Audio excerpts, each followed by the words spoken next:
Hi guys, James at RampantLionReviews again for you today with another beer review. For this one, we are going to have a look at another collaboration beer. So this one is half Swedish on the home side, half Danish on the away side. Both of the breweries involved in this one have featured on the channel many times before. I'm curious to see what happens when they put their heads together, but the style of beer that we're looking at today is one that I've been enjoying a lot of recently. It's one that I know the home brewery do very, very well, so that just makes me even more curious about this one. So fingers crossed this is another good beer. Hopefully it makes for an interesting review, and I hope that you guys enjoy my take on this one as well.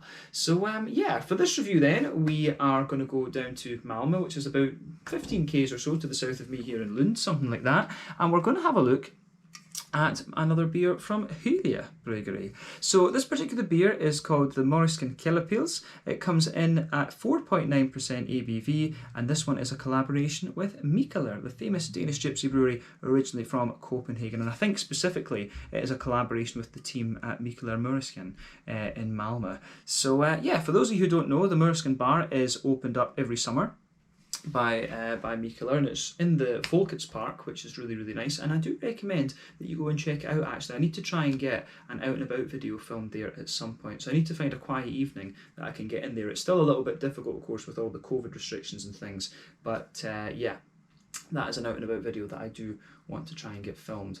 But yeah, 4.9% Keller lager, this one. So we know that Hyllie Bryggeri are the Swedish masters of lager, at least in my experience, and Mikkeller, I've had some very good lager beers from them in recent times too, actually. So hopefully this is another good example of the style, and I hope that you guys enjoy my take on it. Let's get cracking with this review then. So, as always with my reviews, I'll tell you a little bit about the breweries involved here before we taste the beer. If you want to get straight to the tasting, just fast forward.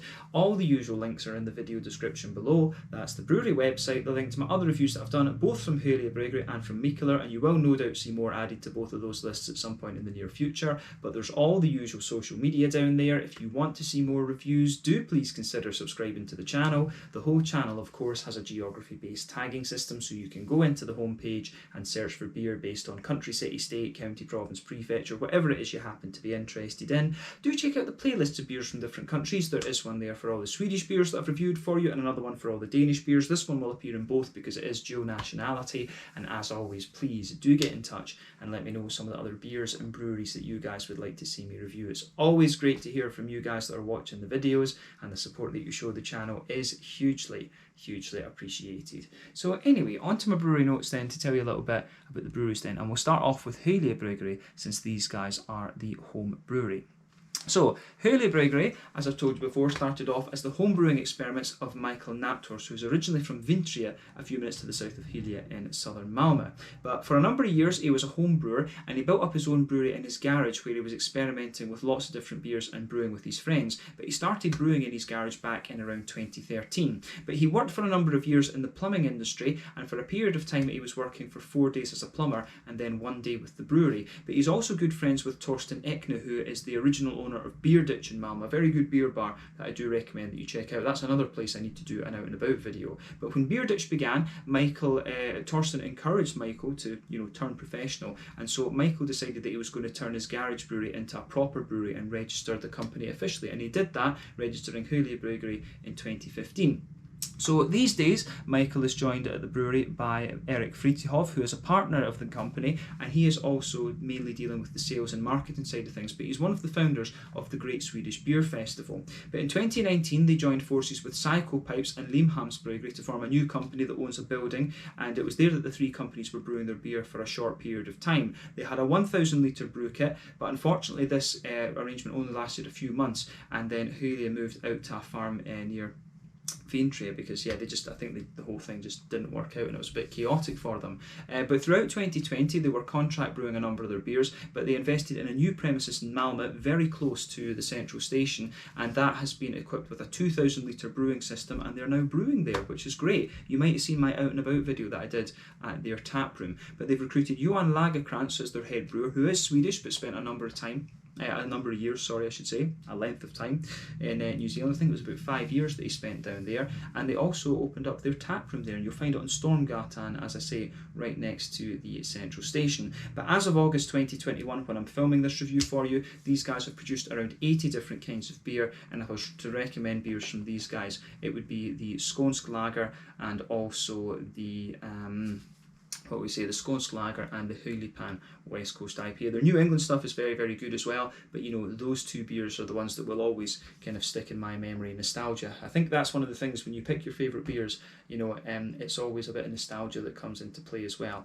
But yeah, Skånsk Lager is one of my kind of all-time Swedish favourites, I would say, definitely. But Hyllie is really solid as a West Coast IPA too. But yeah, that is all I can really tell you about Hyllie Bryggeri for the moment. If you want to learn more about these guys, you can check out the brewery website. You can follow them on Facebook and Instagram to keep up to date with all the latest goings on, and you can of course check out the Rate Beer, Untappd and Beer Advocate pages to learn a little bit more about all the different beers that these guys have done. So yeah, that is it for the moment about Hyllie Bryggeri. Let's go on to Mikkeller then. To the Danish side of things, we'll cross the Øresund and go to Copenhagen. So, Mikkeller, as I've told you many a time before, are the famous Danish gypsy brewery. They were founded back in 2006 by Christian Keller and Mikkel Bjergso, although they're now run exclusively by Bjergso, who used to be a physics and maths teacher. Christian Keller left in the early days because he wanted to have a core range of beers rather than exploring the experimental model that Mikkel went for, and he went to work for, I believe, Soundhouse magazine in Copenhagen. But these guys were of course very influenced by the American craft beer movement, and they basically started out as the home brewing experimentations of Christian and Mikkel and grew from there. But for a long time they didn't have their own brewery. They brewed a variety of host breweries in America, Norway, Scotland and Belgium, and most of their beer was brewed at the Proefbrouwerij in Lochristenhoofde near Ghent in Belgium, and they still brew quite a bit of it down there from what I understand. But their home base as such is the Mikkeller bar in Copenhagen, and they've got a collaboration bar with Total as well, whose founders are former students of Mikkel's. But in April of 2016, they actually put their roots down a little bit. They took over AleSmith's former brewery in San Diego in California after they had moved on to a larger space. And then in 2017, they announced that they were going to establish a second brewery at Citi Field, which is home of the New York Mets. But this stayed in operation for a couple of years, and then it closed in October of 2020. But they've also now got a location in Copenhagen called Baghaven, or Baghaven, as people who are not familiar with Danish would call it. But this is where they do all their sour beers. They've got 12 oak fodders up there that range from 3,000 to 7,000 litres. They've got about 50 or more different 225 litre barrels and things like that, and the beers are actually brewed at the Warpigs Brew Pub, which is down in the meatpacking district, and they're basically put in a big tank and then transported up to Baghaven for blending and things like that. But they've got a lab there where they can isolate new strains of yeast, and they've got loads and loads of different house yeasts as well. So if you try some of these Mikkeller Baghaven beers, they are extremely unique sours. There's a tap room up there as well that you can go and check out, and I've filmed an out and about video up there too that you can go and take a look at. But yeah, as I say, there's many different locations in Copenhagen these days that are to do with Mikkeller. There's about 4, apparently there's 4 ramen Tobiru locations these days. There of course is the Warpigs Brew Pub, which is a collaboration with 3 Floyds from Munster in Indiana in the States. That's an awesome place, one of my favourite places in the world, I would say. So I do recommend that you go and check that out. There's the Mikkeller General Store. You've got the original Mikkeller bar, the 2 Mikkeller and Friends locations. There's the Ulla Brewed, and there's various other places that aren't coming to mind at the moment. But they've got various bars around the world: Barcelona, Madrid, Berlin, Warsaw, Bucharest, Stockholm, Tórshavn, Tokyo, Seoul, Taipei and Shanghai, and there's various locations, as we say, in Copenhagen, San Diego and Bangkok. But they recently just opened up a ramen Tobiru here in Sweden as well. There's one in Malmö now, which I'll definitely need to go and check out. But yeah, that is all I can really tell you about Mikkeller for the moment. These guys, very well known. I've had lots of good beers from them over the years. So, you know, pick a style that you enjoy, try one of the Mikkeller examples of it, and you're probably in for a very good beer actually. But yeah, that is everything I'm going to tell you about Mikkeller for the moment. If you want to learn more about these guys, you can check out the brewery website. You can follow them on Facebook and Instagram to keep up to date with all the latest goings on, and you can of course check out the Rate Beer, Untappd and Beer Advocate pages to learn a little bit more about all the different beers that these guys have done. So yeah, that is it for the moment. Let's crack on with this review then. I'm curious to see what this one has in store for us. So yeah, as you can see, the artwork on this one is very, very nice. There you can see the typical Mikkeller stuff. I forget the name of the guy who does this Mikkeller artwork again. His name has gone right out of my head, but he is very, very well known. But there you can also see the map of Malmö there, so you can see the Hyllie pin is right next to the central station, and then the bar, of course, is a little bit further south in Folkets Park, if I'm remembering rightly. I always mix up the names of the parks in Malmö, of course, but yeah, it's down near Mulan, and I would recommend that you definitely go and check that out, because it is pretty awesome. The map looks as if it's a wee bit kind of off scale, actually, come to think of it. Actually, no, yeah, sorry, I'm telling you lies. That little cross there, that little cross is Hyllie Bryggeri, and the Moriskan is like down here somewhere. It's in this sort of region on the map. So yeah, sorry, I told you lies. The cross is actually Hyllie Bryggeri, because yeah, that's the central sort of island in Malmö, the main part of the city. So yeah, bear that in mind with this one. But yeah, nicely presented there. You can see this is the sort of steeple thing that you'll see if you go to Folkets Park, and you'll find the Moriskan bar right outside the hall, actually. So yeah, it's definitely worth checking out. Actually, awesome venue. Gold top can on this one, 440 milliliters. I couldn't tell you what I paid for this one. This would have either been 30 Swedish kronor or 35. We'll say 35 to be safe. So that's €3.50 for the can, about £3 sterling, and I guess somewhere in the region of like $4.25 American. 440 milliliters. This one. Kellerpils, which is basically an unfiltered Pilsner beer, of course. This style, I believe, originates in the Czech Republic, actually, rather than Bamberg, because you get the Keller beers, the Zwickels, and all of these kind of things, which are quite popular in Franconia. But Pilsner Urquell, of course, do actually have an unfiltered version that you can only get in their pub. So let's get this guy out, and we'll get on with the tasting. But remember, the basic definition of a lager beer is a cold temperature fermentation, bottom fermenting yeast. The fermentation takes place between 8 to 12 degrees Celsius, and you have various different kinds of lagers. Pilsners, Helles Dunkels, Schwarzbiers, Box, Doppelbox, all of these kind of things. On the Czech side, you have the Svetli, Leitsak, Cherny, Tmavis, all of these kind of things. You've got the Vienna lager as well, and there's probably a few others that I'm missing as well. You know, the Keller, the Zwickel, the land beers, all of these kind of things. There's lots and lots of different kinds of lager beers, but they're all cold temperature fermentations. Incidentally, one thing I did forget to mention was that this beer was released as part of the Lokal Småskalig assortment through Systembolaget here in Sweden for August of 2021. But yeah, now we can focus on the beer itself then. So before the head disappears on this one, you can see it's poured with about a half finger, maybe a little bit more, of a frothy, I would say slightly creamy coloured head, but that's going to fade away to just be a very, very thin foamy layer.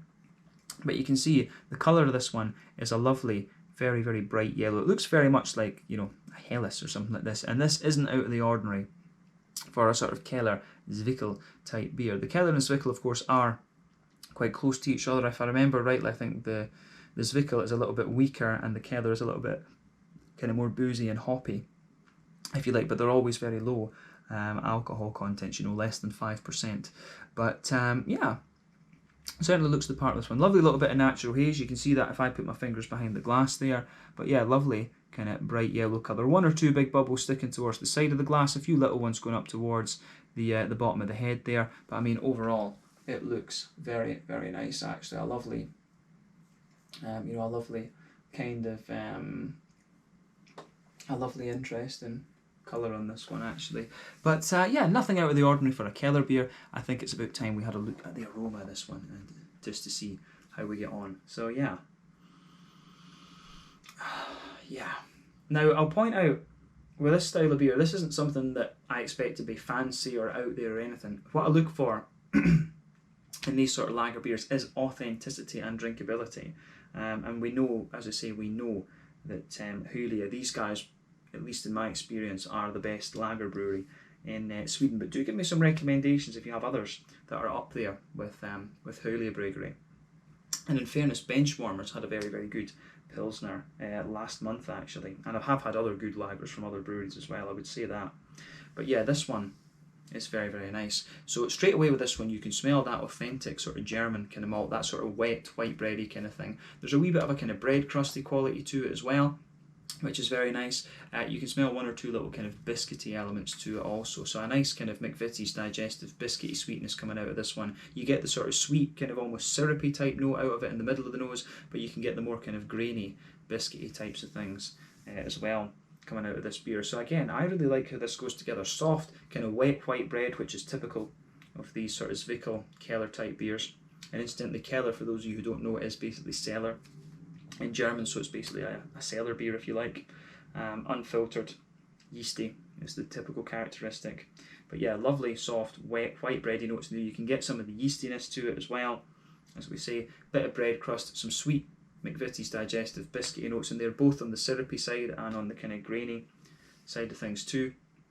But yeah, other than that, other than potentially a very slightly woody note to it, I don't think there's too much to say about the malty and yeasty side of this beer. On the hoppy side of things then, let's focus on that. One thing I would say, although actually that's just come into my mind, the softness of the kind of Pilsner type malt in this one, the sort of softness of it, if you like, and the roundness of it makes me wonder if it's Viking, Swedish Pilsner malt that's in this. There's just something distinctive about the Swedish Pilsner malt because it's a wee bit softer and not quite as crisp and dry as the German and Czech counterparts. And this beer, you can smell a bit of that crispness in there. I've always told you Pilsner malt is a little bit of a pain in the arse to describe, but the Swedish one is just a little bit softer, and that's something that I'm picking up in this. So I would be curious as to whether this has got, you know, the Viking Swedish malt in this one actually. So that's an interesting point. But hoppy side of things, like I said. So the green side of this beer is pretty much, you know, noble hop. I can't really pick out which one I think it is. You know, noble hops, they're all quite similar. The Slovenian, the Czech and the German ones, just slightly different characteristics. But for me, you get a little bit of a smooth earthiness to this one. You get a little bit, you get a little bit of a smooth earthiness in there. Wee touch of herbal character, but not a lot. Lovely bright green floral aromaticity, and a good little bit of a kind of grassy note there. I do find the grassy character has a little bit of zestiness to it, I have to say. But knowing Hyllie Bryggeri, I would suspect that this beer does have maybe an American hop added a little bit later on in the dry hopping stage or the late addition hops, just to give you a wee bit more of a fruity flavour. I know that they do that with their, they had I forget what the other what their regular beer, the regular Pilsner was, but they always used to put a bit of Citra in that. Name of that beer's gone right out of my head, but Skånsk Lager for me is their kind of signature lager, if you like. But yeah, the how do you say it, the fruity side of this beer I think is very, very nice, but the green component is very, very smooth in my opinion, just a wee touch of a grassy zesty sort of thing. But yeah, a little touch of a kind of smooth apricot-y element to this one. Yeah, smooth apricot-y element in there, definitely a wee bit of a kind of you almost get a little touch of a kind of sultana note to it as well, you know, dried white green grapes. There's a wee bit of that, little bit of dried fruit in behind, but in front of that you certainly get a wee bit of a kind of oily peary note in there, a wee bit of an apple-y quality, and also some kind of citrusy, there's a wee bit of a slightly citrusy lemon-limey note out of this one as well. So I wonder, could it be a little bit of Citra that they've put in here or something like that, or maybe a wee bit of Centennial, I don't know. But yeah, interesting. But yeah, you know, the fruity notes you get off this are pretty typical of the style, I would say. So definitely take a wee bit of time and just enjoy the aroma of this before you get stuck into it. But I think we'll put the rest of the beer into the glass now and we will get stuck into this one, because I am very, very curious to see what this has in store for us. So yeah, this one is the Moriskan Kellerpils, 4.9% ABV, a collaboration between Hyllie Bryggeri and Malmö here in Skåne in the south of Sweden, and Mikkeller just over the water from Copenhagen. I think, to be specific, the Mikkeller Moriskan team. And this is a beer that you will find on tap at the Moriskan bar, which I do recommend that you check out. But yeah, let's get stuck into this one then. Slange, skål, cheers, and let's go for it. The 4.9% Kellerpils. Yeah.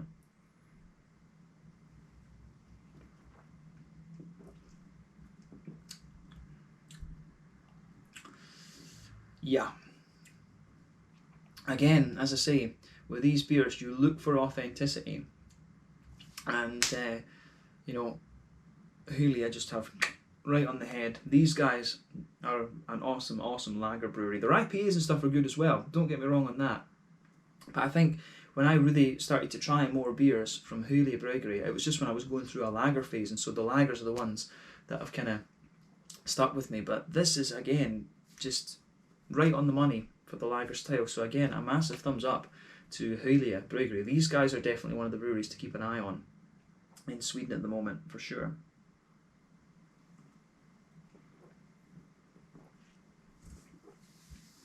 And you know, in these Mikkeller collaborations, and we always end up talking about the home brewery rather than Mikkeller quite often.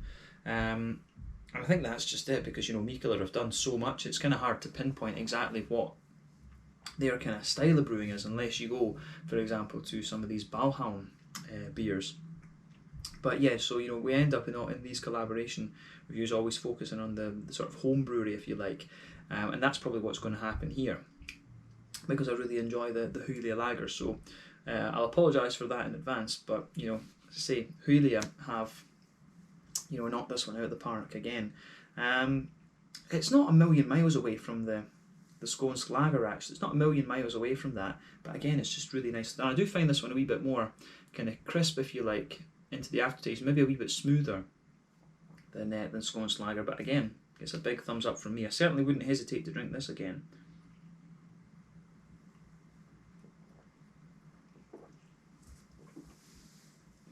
And definitely cool that they did a couple of batches of it to put through Systembolaget. But yeah, let's describe the flavour of this one then a wee bit more accurately, or a wee bit more in depth. So straight away across that middle third of your palate then, you can feel a lovely kind of smooth malty backbone to it. Underneath, you certainly get a bit of a crispness to this. And I would say, one thing I would also point out about this beer is that the further you go into the aftertaste, the sort of dry, crisp Pilsner malt that you get out of this one does raise its head in prominence a little bit. So I do like how that goes together with this beer. But yeah, across the middle and the back thirds of your palate, so you get that, you know, sort of wet, white bready sort of thing. But mixed in with that, you can feel the sort of crispness of the Pilsner malt, which is really, really interesting, because normally I always find the Pilsner malt sits a bit on top of the bready character. So yeah, the flavour out of this one is really interesting from the backbone side of things, but certainly very smooth, but at the same time it's got a nice kind of inbuilt crispness, if you like.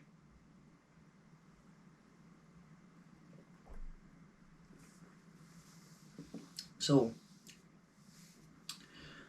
yeah, if you go, as I say, middle third of your palate, you've got that wet, white bready sort of thing in there. You get the Pilsner malt kind of giving you a bit of dryness underneath, and that is certainly a bit more intense towards the back half of that middle third of your palate. In the front half of the middle third of your palate, there's a little touch of a kind of woody element to this one, which I really like. But then on top of that white bready kind of note there, you can feel the kind of that you get a little bit of the kind of more dry Pilsner malt in there. So I do wonder if this has maybe got a couple of different types in it, because the Pilsner malt underneath is a bit softer and more round, so maybe that's the Viking one, and maybe on top it's got a bit of a German Pilsner malt or something like that that's a bit drier, because that certainly is there, and that comes out a bit more into the aftertaste too. So yeah, Pilsner malt, soft white bread, then another Pilsner malt on top of that, I think. But yeah, the further you go into the aftertaste, you can feel the breadiness in the beer just gets a little bit kind of fluffier in a sense, which I really like.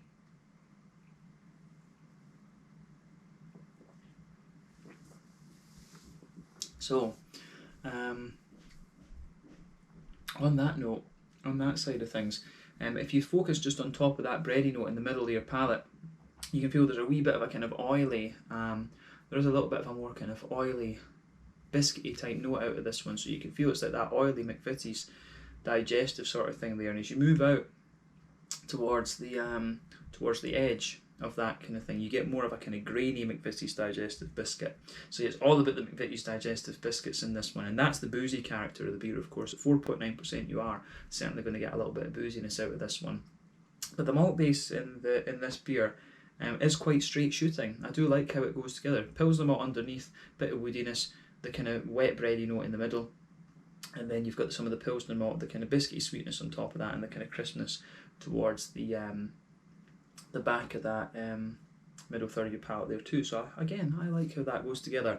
But either side, as we say, either side of that middle third of your palate, you get a bit more of an intense bread crusty note there, and I think that kind of summarises the middle third of your palate, to be honest with you. I don't think we really need to say any more about that. So if we focus on the back third of your palate then, you get the same sort of backbone to the beer. You get that more kind of drier Pilsner malt in there. You can feel that, the sort of more rounded Pilsner malt. On top of that, you get a slightly thicker, wetter, bready note there, but the Pilsner malt certainly gets a bit more intense towards the very back of the palate, and potentially a little bit more grainy. And sitting on top of all of that, you can feel these more airy yeasty esters coming out of the beer. So at the back of the palate, the flavour is certainly a bit taller, and as you come further forward, it condenses down a wee bit, and then as you move into that middle third of your palate, it's a wee bit, it is a wee bit more kind of squashed together in a sense. But yeah, I like how that goes together. Yeah, malty yeasty side of things in this is quite nice, in fact. So yeah, that gets a thumbs up from me. On the hoppy part of the beer, back corners of the palate, you get a nice little bit of earthiness there. So you certainly got a wee bit of that, a nice little bit of earthiness, and as you move further forward, it does get a wee bit more herbal, and as you push towards the front corners of the palate, it's got a nice little bit of a kind of bright floral aromaticity coming out of it. So I do like that that sort of floral kind of aspect that the beer has, certainly. So yeah, it works really well.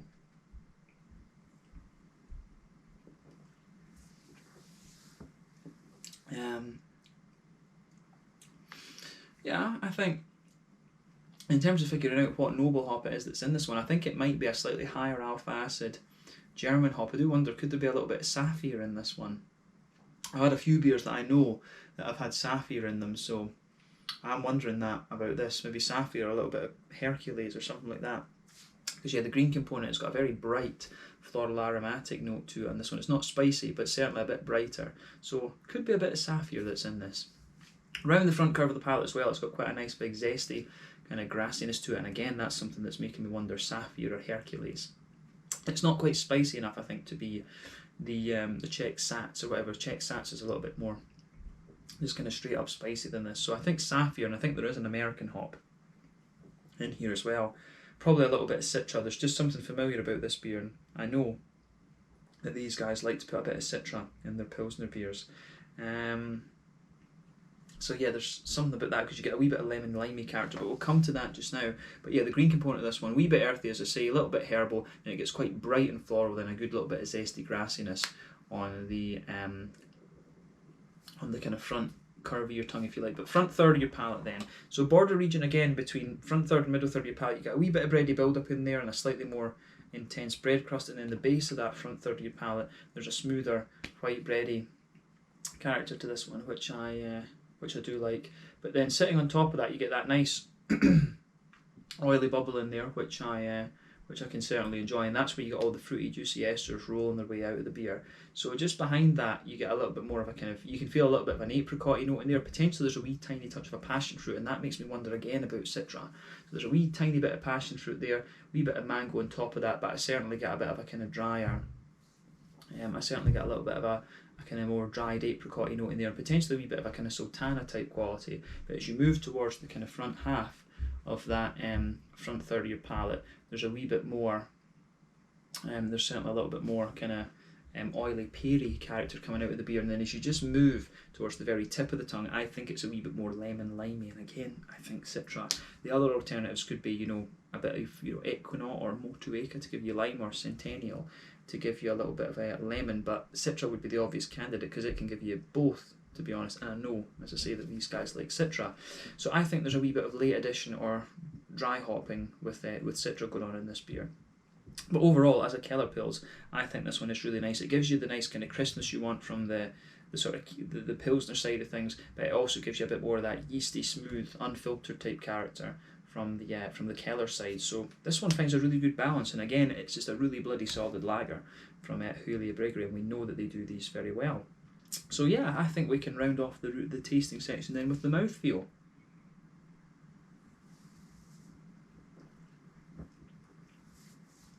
So, mouthfeel wise, I think this one's a little bit more oily than some of the other lager beers we've had. There's certainly a wee bit of slickness to it. It's got that typical kind of Nordic cleanliness to it. It's got a lovely wet kind of crisp mouthfeel to it, as we say.